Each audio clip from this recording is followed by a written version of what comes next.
샬롬. 2024년 11월 1일 금요일 하나님 나라를 시작하는 말씀 묵상 시간입니다. 오늘 우리에게 주신 말씀은 디모데전서 1장 1절에서 11절입니다. 오늘은 청년누리의 이영웅 형제가 말씀을 읽어주시겠습니다.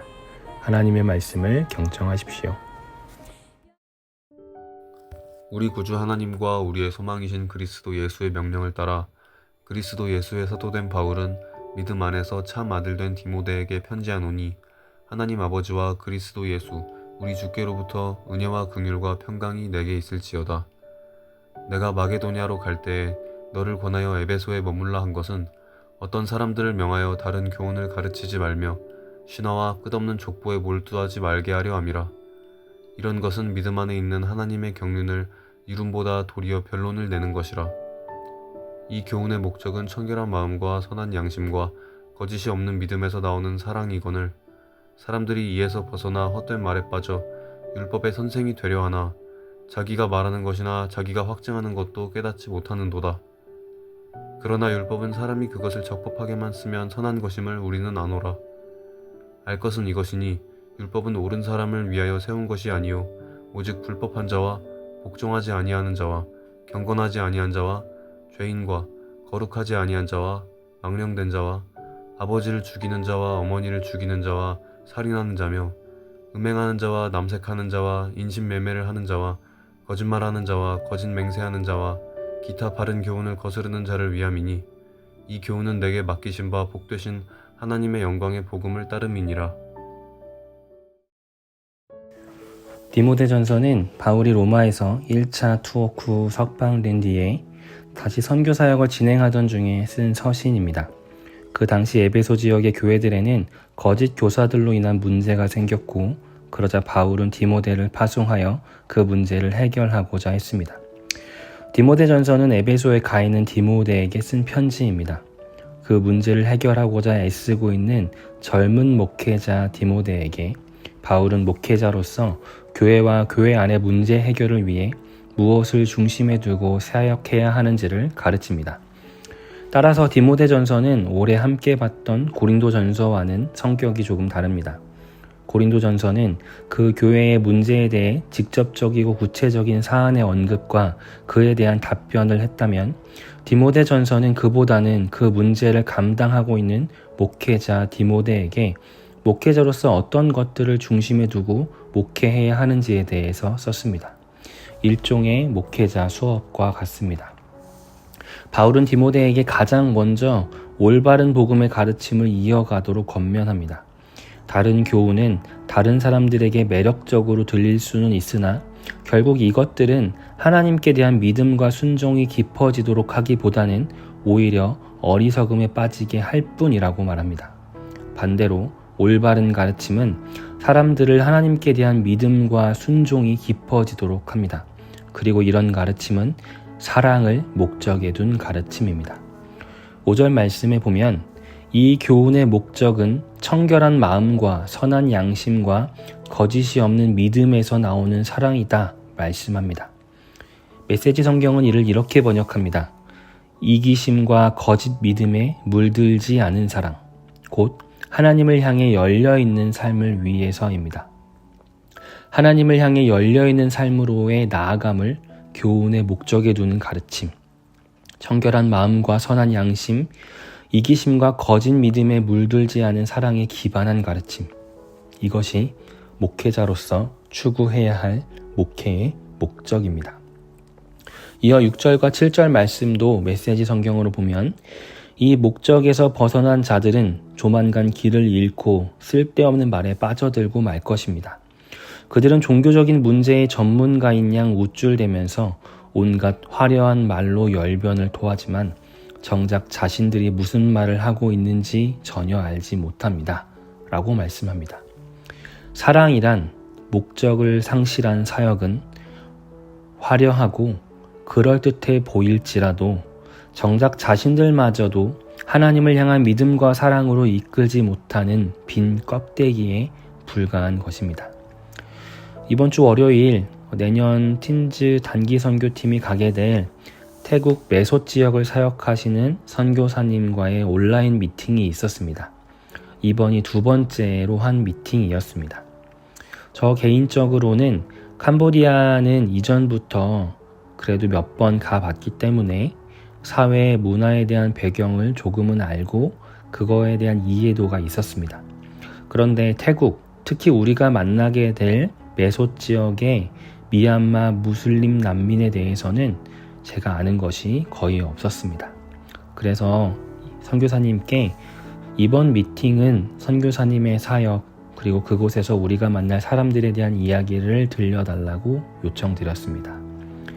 그리고 그 나눔을 이번 주 월요일에 진행했는데요. 예정된 1시간의 나눔은 예정 시간보다 훌쩍 넘어서야 끝이 났습니다. 고작 온라인으로 2번 만났을 뿐이지만 이 짧은 대화만으로도 선교사님께서 정말 진심으로 하나님을 사랑하고 그곳에서 마주하고 있는 이웃들을 정말 사랑하시는구나, 정말 신실하게 성실하게 하나님의 부르심 가운데 살아가고 계시는구나 라는 것이 느껴졌습니다.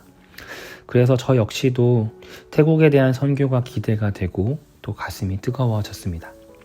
그렇게 여러 가지를 묻고 답하다가 맨 마지막에 박신혜 목사님께서 중요한 질문을 하나 하셨습니다. 선교사님께서는 선교가 뭐라고 생각하시나요? 라는 질문이었습니다. 그러자 선교사님은 이렇게 답하셨습니다. 로마서 8장 37절 말씀이 저의 사역의 모토입니다. 이 모든 일에 우리를 사랑하시는 이로 말미암아 우리가 넉넉히 이기느니라. 저에게 선교는 사랑입니다. 우리를 사랑하시는 예수 그리스도, 그분의 사랑으로 말미암아 제가 그리고 우리가 어느 곳에서나 넉넉히 이깁니다. 제게 선교는 사랑입니다. 나를 사랑하신 그분의 사랑, 그리고 그분의 사랑이 모든 것을 이깁니다. 이번에 선교팀이 오셔서도 다른 것 필요 없이 우리 아이들 손잡아 주시고 놀아주고 사랑해 주는 것, 그것만을 기대하고 요청합니다. 다른 사역 준비 하나도 해오지 않으셔도 괜찮습니다. 라고 말씀하셨습니다. 바울과 같은 마음이셨습니다. 우리의 모든 일의 목적은 사랑입니다. 그분의 사랑이 오늘 나를 잊게 하고 그분의 사랑이 오늘 나의 모든 일을 넉넉하게 감당하게 합니다. 사랑하는 오신 성도님들, 오늘 하루를 시작하며 오늘 나의 삶의 중심에는 무엇이 있는지 다시금 점검해 보기를 원합니다. 사랑, 그분의 사랑이 우리 삶의 동력이며 우리 삶이 나아가야 할 목적입니다. 이 모든 일에 우리를 사랑하시는 이로 말미암아 우리가 넉넉히 이기느니라. 오늘 우리를 사랑하시는 이로 말미암아 살아가시는 하루 되시기를 바랍니다. 그 사랑으로 말미암아 오늘 우리 삶의 모든 일을 넉넉히 이기시는 높은 뜻 우신교회 성도님들 되시기를 소망합니다. 기도하겠습니다.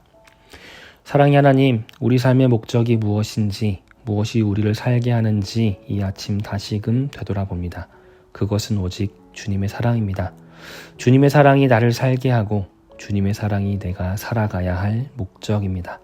오늘 주님의 사랑 가운데 삶에 마주한 모든 이들을 사랑으로 넉넉히 감당하는 우리 모두 되게 하여 주옵소서.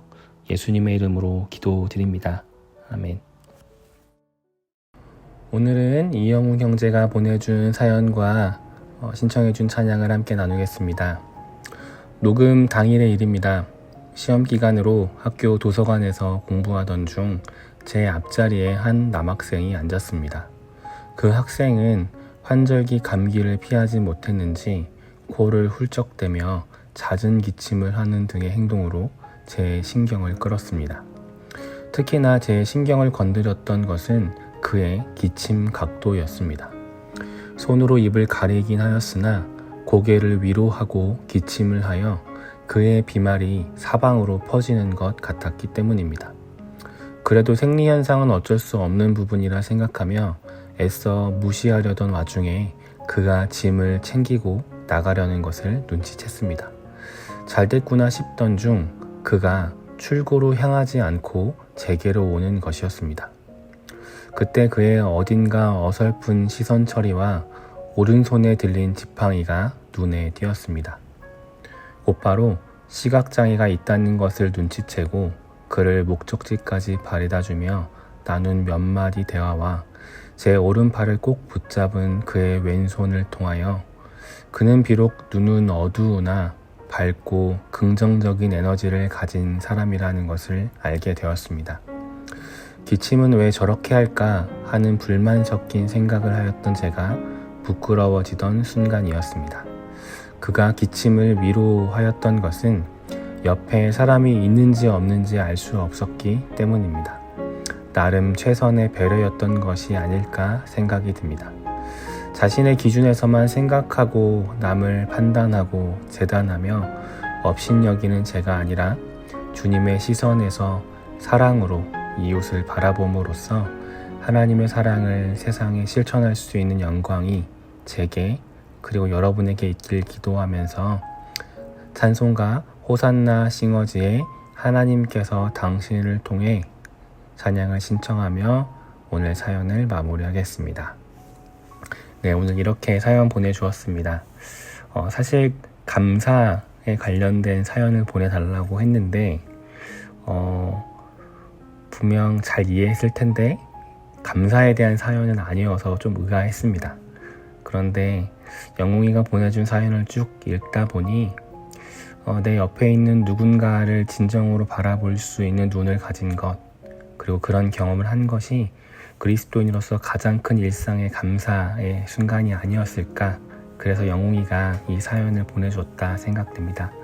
오늘도 우리 모든 성도님들 오늘 그 일상의 순간순간마다 마주하는 사람들, 그 마주하는 삶의 현실 가운데에서 이런 일상의 소중함과 감사의 고백들, 그리스도인다운 삶의 고백들이 나오는 은혜가 모두에게 풍성히 넘치기를 주님의 이름으로 축원합니다.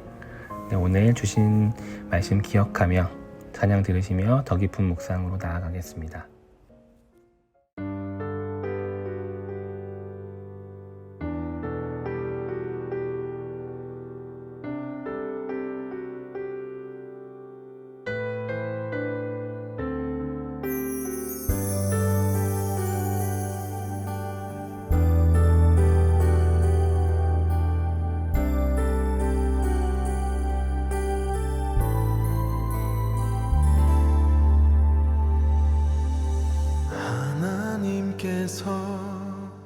당신을 통해 메마른 땅에 샘물 나게 하시기를 가난한 영혼 목마른 영혼 당신을 통해 주 사랑 알기 원하네.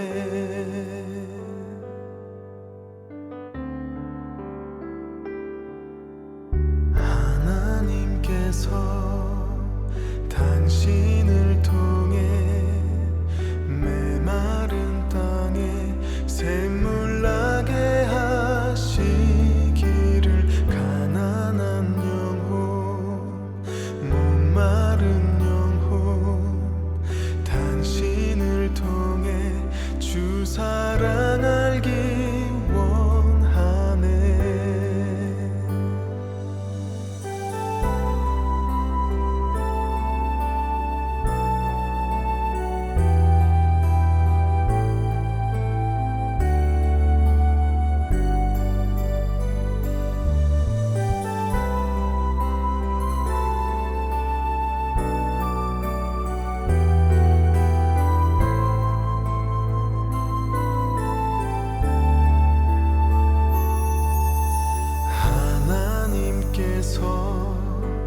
당신을 통해